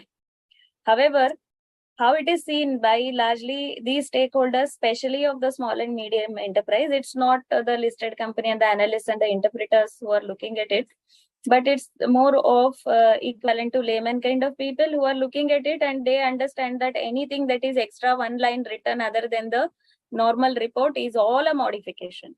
That's how they look into the things. So the ground reality, from where it comes from, the smaller clients, where it comes from certain type of clients, is quite difficult and significant, and it is difficult to persuade saying that this is not a qualification, because everything extra is all qualification. Even another matter paragraph is seen as a qualification. Even an emphasis of matter paragraph is seen as a qualification. One thing which is very important and necessary over here is some standardization in drafting is something that can actually do a saving here. Why, I'll tell you. So there is no hard and fast rule for drafting a certain thing in a certain manner. However, based on the standard, which is 705, qualification should always have 3 things in it. What is it that it is non-compliant with, if it is non-compliance with laws and regulation or some standard, the quantification of it, and the impact on the financial statements. Other than all other things, these 3 are the most important things that we see. And if quantification is not possible, why it is not possible? And if it is not ascertainable, then you give the statement as not ascertainable. After doing our working, asking the client, we doing our working, if nothing is possible. This is the basic funda. So when we have those quantification available, now there are 2 cases how we give qualification. One is there is client has given some note and client has not given some note. So when client is given some note, we can refer to the note. It is not mandatory though, but we can refer to the note. So the reference to the note as a practice, generally I have seen now all kinds of permutation combinations exist in kinds of drafting. So it comes as in bracket references, refer note number so and so. So the qualification, if it is drafted that so and so balance is there in the schedule number so and so, or in the note number so and so, then it says that however the company is non-compliant with this amount is this much, impact on the financial statement is this much, profit is understated, overstated, or liability asset is understated, overstated. It brings out the essence of the qualification properly and makes one understand that there is an impact on the financial statements. And when it is a EOM, it generally begins with we draw attention to note number so and so. So when we say we draw attention to note number so and so, so the EOM that we give, as as we spoke about or discussed very much in detail, it is on something that is already existing in the financial statements and which is already given by the management. Say, for example, you are the management, you have given an elaborate note on a certain matter, and then I am just drawing an attention to it, making a concise summary or giving a direct reference to it. So the way of doing EOM is not that the management has given 2-page note, I will also reproduce entire 2-page note into this, but we draw attention to so-and-so note, which deals with so-and-so with respect to the given subject. If that kind of, that's largely the practice also that is followed. However, I've seen a number of qualifications, as you know, when we were doing the compilation and other things, we have seen a number of qualification, which also begins with we draw attention to note. So that is where the confusion also starts, that which is the qualification and which is the EOM. And some of the qualifications do not contain these essential things, that is non-compliance, quantification, impact on the financial statements. If these elements are missing, even though we write under the specific header, it may mislead or it may amount to some amount of confusion. Earlier times, there was no distinction, no headers, nothing. Now there is distinction, so you can make out between a qualified and a modified opinion. So it is somewhere our responsibility also to educate the client, to educate the stakeholder if necessary, the way we keep speaking on the non-financial non-company financial statements also, that more and more we spread the awareness, more and more people will become aware of. Even the audit report is not given in many of the cases, which has to start off. So the set of the stakeholders or the people who are the consumers of those financial statements are very typical. Unless you explain it to them, there will always be a backlash saying that please don't give me all this. Give me only simple report. I don't understand what is a EOM or what is a other matter at all. So that is how they look into, but it is our responsibility also to slowly and steadily, keep that education on and ensure that we all are compliant. And if we try to follow some of the guidelines of the drafting, maybe English drafting is all about, making it in different manners, but at least we keep the elements there, then it will be easier to distinguish between EOM versus qualification, and we will be able to tell them as to what is it that they are looking into, and this is what we want to express that, and also show the specific line that our opinion is not modified to this effect. In some of the reports, that line is missing at times, which actually is not right, because the standard specifically says that you have to include that under the EOM, and as a practice we also include it under the other matter, denoting that this is not something that is actually getting into a qualification. Yeah, anything Padmaji you would like to add on that employee benefits? Yeah, employee benefits. Yeah, so, sorry, I had written it down. Yeah, on the employee benefits, this is a common tussle that wherever actuarial versus actual is applicable. First of all, making people understand why actuarial is applicable. So the first question that comes up is, I would be very practical here. Oh, so much fees is to be given additional or extra. So that is the first concern that raises. And then why is this applicable to me? Okay, how is this applicable to me? What is it that I'm going to do with this? So how is it beneficial to me? So all that, I think, nitty-gritties we will have to, explain. And actual versus actuarial is a common thing in all the smaller enterprises or who are crossing the cusp of 50 employees and things like that. And when you do a qualification on actuarial is not done. So when you do that qualification, that actuarial is not done. So it's never an EOM if it is stated by standard and you are falling into that coverage that it is applicable to you, but then you have not done the right accounting. That means you're done only on the actual. Actual is basis number of employees into whatever is their calculation, half month salary for year and things like that. So whenever actuarial is not done, it is difficult to quantify.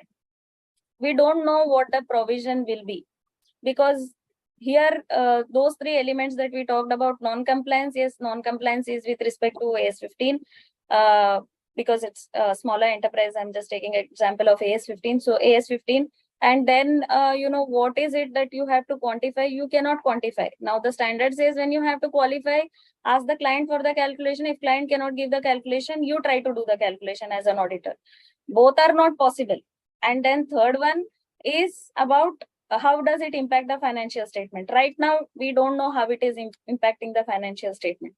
If the overall strength of the employees and non-compliances are not very high, then it may land up in a qualification. However, we have to state this actuarial valuation is not done. We do not know the amount that it would amount to. This is the provision that is sitting in the books, and we are not able to, comment on the appropriateness or the impact on the financial statement at present. But if it keeps growing larger, then it may go into the other types of modified opinion also. This is always tricky.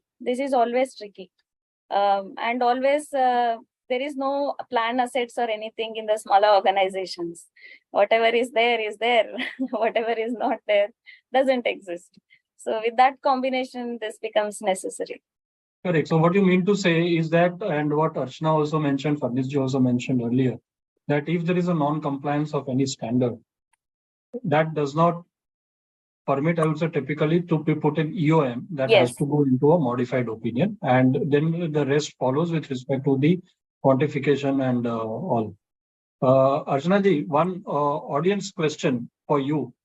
what is the difference between fundamental to users' understanding and relevant to users' understanding given under the EOM and OM para?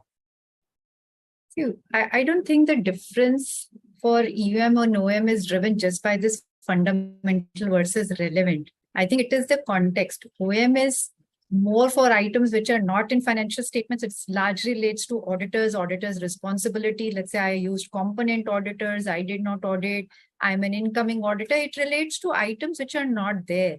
Whereas, therefore, it's not about fundamental to the understanding of the financial statements. It talks about relevant because, like I just said, if I used a component auditor, right? I did not audit the component on my own.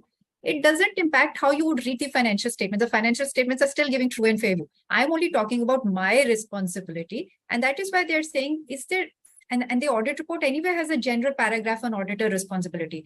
They're saying, is there something else other than the standard paragraph that you feel is important for you to bring out that would help better understand either a matter which is not there? And of course, those would largely relate to auditor responsibility, according to me. Whereas the use of EOM is very different. Use of EOM is more for an item which is impacting the financial statement necessarily, and it is appropriately disclosed. And if I talk about relevance there, every item is relevant in the financial statement. So you could not have used that threshold. Like I said, it's a very, very high bar. It's a high threshold to be used when you decide something is, an EOM, it's fundamental. The objective, I think, don't get caught into these jargons as well. The objective is different, highlighting what is there in financial statements, which is relevant for a user's understanding of the financial statement is EOM. What is other than financial statements, in the sense maybe auditor responsibility, etc. That, or in terms of how the audit was carried out, not about the financial statements, for that you go to OM. The purposes or the objective is totally different. And so, sorry, I know that was a question for Padmashri, but I'll just say one sentence on the stakeholder bit. She's absolutely right. I mean, I'm totally in agreement. I think, but that also calls for introspection. Why is it that everybody, the minute she said no distinction is being made, the minute you write anything, it is being taken. Why? That is because, unfortunately, in many instances, members have put qualifications as an EOM. And therefore, the readers are saying, listen, we are going to look through it. You can, just because you put an EOM doesn't mean we'll ignore it. The readers and the stakeholders, especially regulators, are very, I don't know what is the right word to use. Let me just say they're very smart. They just because you title something as EOM, don't think they will ignore it. So the fact that everything somewhere is being put together and not this, because qualifications are being put as EOM.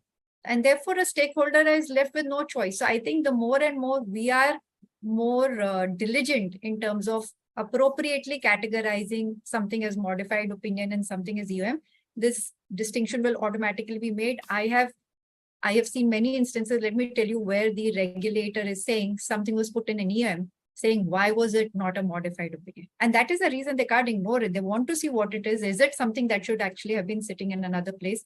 And in terms of the stakeholders, sir, that you said, if you look at it, the standard also says you should, if there is a modified opinion, EOM, other matter, you should discuss this with those charged with governance. Even a small company will have a board. So I think the opportunity that you get to interact with the board, you should use that opportunity to tell them what a modified is and what an EOM is. That is your, at least in a smaller company, let's say where there are not too many stakeholders, use that. At least at that level, there should be clarity and no confusion in terms of the three.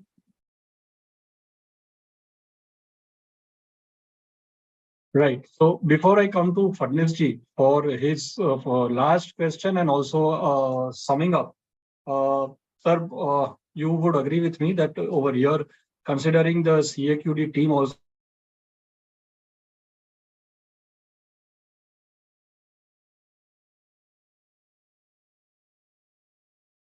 yeah. So I would. Sorry, I think we lost you for a couple so of that was an moments. important aspect that I was saying when you actually, I got a bit of the network, and maybe the network also feels for us. What I was saying is, Fadnisji, before I come to you with the last question and summing up the whole session and the key takeaways, what I was saying is that since there is a gender imbalance that is against the both of us, because if we look at the CAQD team, all are females as well as our other panelists and Karuna and all. So I'll first go to them and finally would come to you. So Padma Shri, last 2 minutes on your advice to our professional brothers and sisters on this topic. Yeah, so I think few important takeaways or very the things that we have to bear in mind while actually preparing our report is something that we have to always exercise professional judgment on what are the underlying evidences, look at the standard. So say, for example, what I do is always look at the standard, go back to the standard whenever there is a slightest of the doubt that whether this is a circumstance that is falling under, and do read again, because more and more we read between the lines, we read above the lines and below the lines, and it is very necessary to understand it in letter and in spirit. It is not necessary to only comply with in letter, but then it has to be in spirit. Ensure that we have all the communications with the right people, that is the TCWG, and also we document everything. So it is like this, that when we are issuing a clean report, maybe the documentation standards have to be the same, but then when we are issuing the qualified report, we need to actually substantiate what is it, why is it that we are qualifying, and that has to be well substantiated. And if there is a significant matter which we are not qualifying or not putting out in the audit report, that also needs to be substantiated on the file. That's very important. And drawing the distinction and evaluating what is an OM, what is an EOM, and what is a CAM, and what is a qualification. That has to be appropriately documented. The cusp between that qualification versus EOM and EOM versus CAM and OM versus CAM, these things have to be ruled out, because what we think has to be what we have to ink also. If there is a slip between our thinking and inking, that linking goes for a toss, and everything goes for a toss. So that there has to be a proper linking between the thinking and the inking, which is very necessary, because we think a lot, we evaluate a lot, we discuss a lot, but unfortunately we don't document it, which actually doesn't become our savior. Documentation is the only savior here.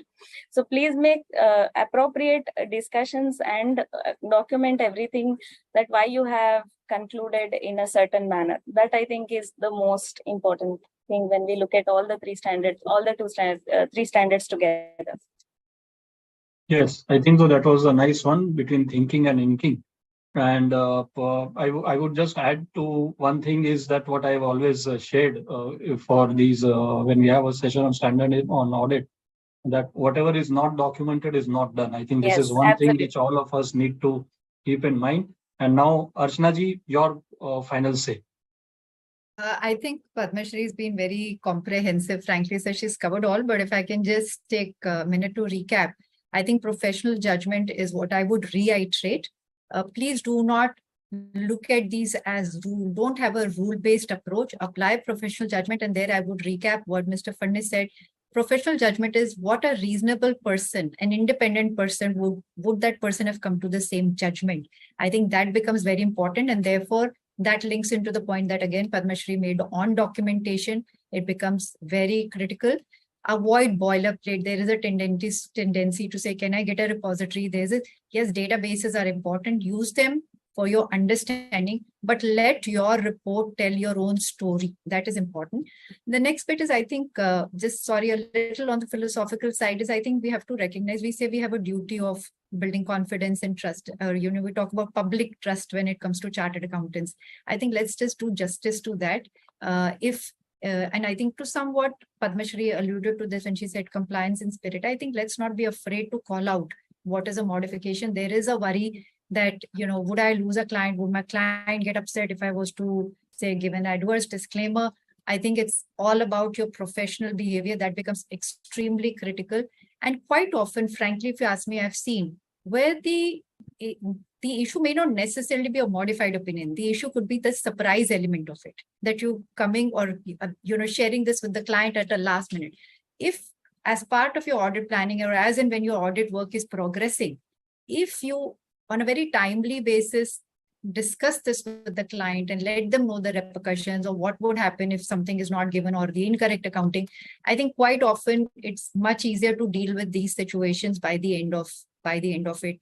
The fact that some of these qualifications or modifications may come to the notice of the management also at the extreme end just doesn't really give them any opportunity as well to set it right and so on. So I think just largely that, yeah. But like I said, Padmashri covered most of the points. Correct. So again, important thing, professional judgment, and there is no rule book that we have to follow on this. Fadil sir, coming to you, a question, and then definitely your overview, your closing remarks. So what measures can auditors take to enhance their ability to overcome challenges when drafting a modified opinion? And whether there are any best practices or guidelines that they can follow in such situations? Well, I would say that enough has been given by this panel and by your good self as the moderator of the panel for members to keep in mind as to what is required when they are giving emphasis of matter, and very clearly bringing out the fact that emphasis is not a substitute for a qualification where qualification is required. There are others, and more particularly the regulators, looking at all these issues very minutely. And above all, it's our own conscience to ensure that we are complying with the auditing standards, the relevant professional standards in letter and spirit. So I would say that from a practitioner's point of view, a lot of guidance is given by the Auditing and Assurance Standard Board. Implementation guides are brought out with respect to implementation of specific standards. Very useful guidance was given by AASB during the COVID period as to what kind of notes should be given. So one should look at all the material which is coming out from the institute. See, the best part is the institute provides all this material free of cost. Sometimes what happens is what comes to us free of cost, one doesn't really give a value to that. I can share with you, friends, I don't mean disrespect to any other professional institute, but many of the leading international other professional institutes world over do not provide so much of material to their members free of cost. It's a paid material. If you want guidance on ISA 540, you want guidance on ISA 315, the institutes would provide it, but you need to make a payment to get that guidance.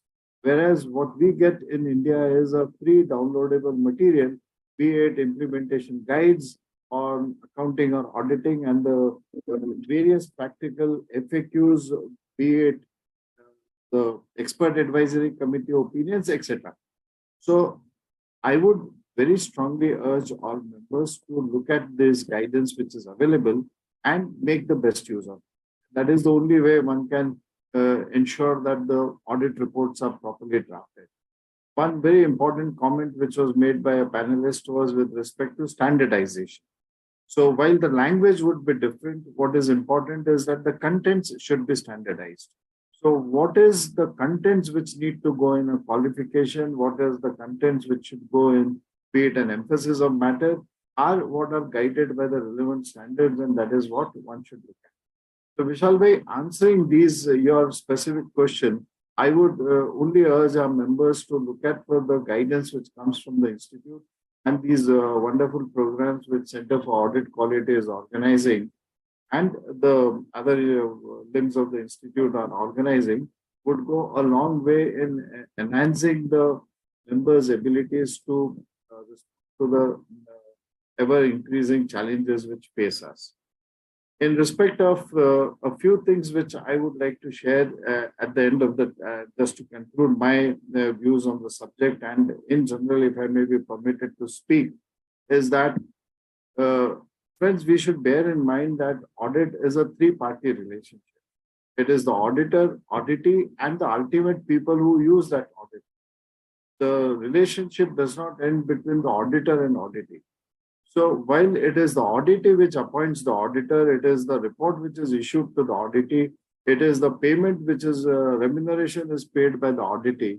But we must find that the ultimate client of the auditor is not the auditee, but all those stakeholders who rely on that audited financial.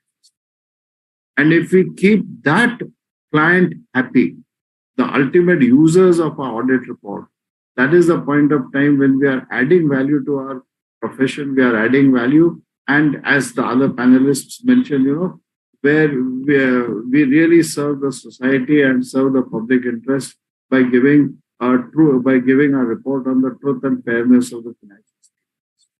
So we need to really educate our clients. We need clients in the sense the auditees timely communicate with them the various findings so that, as was mentioned, that it should not come to them as a surprise at the end of the audit that this is what is my finding and I need to give a qualification. But timely communications would enable proper understanding even for the auditee and appreciate the requirements and challenges which the auditor has.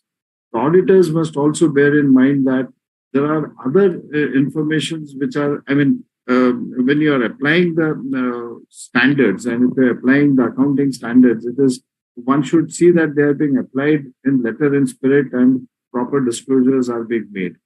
Now, in context of Ind AS requires far more disclosures than what we have in the accounting standards. And today, what we are talking about is climate-related changes and the disclosures relating to climate-related changes.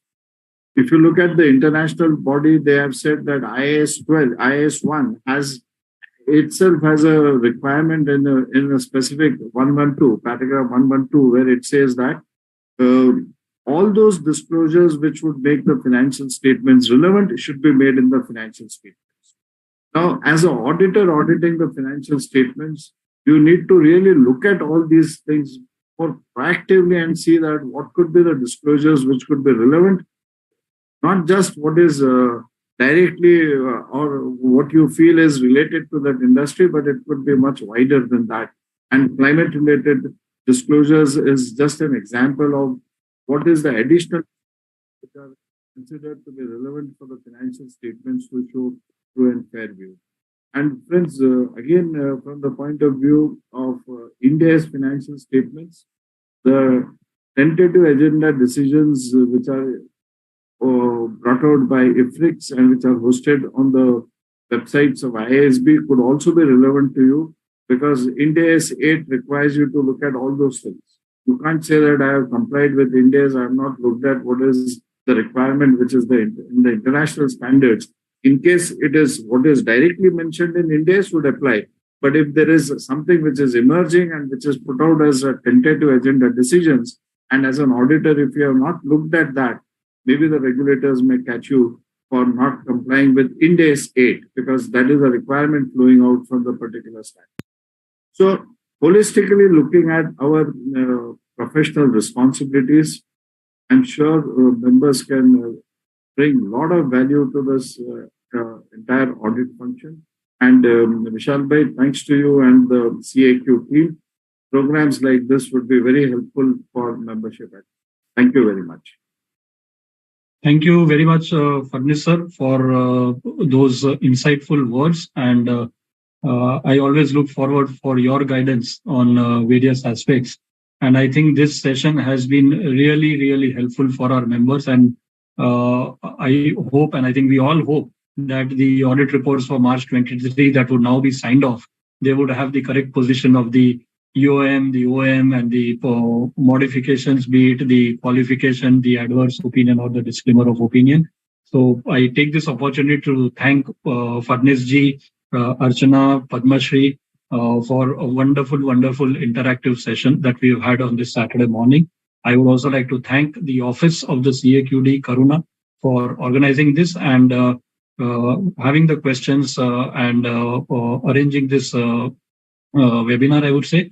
And I would now request Karuna to kindly offer a formal vote of thanks.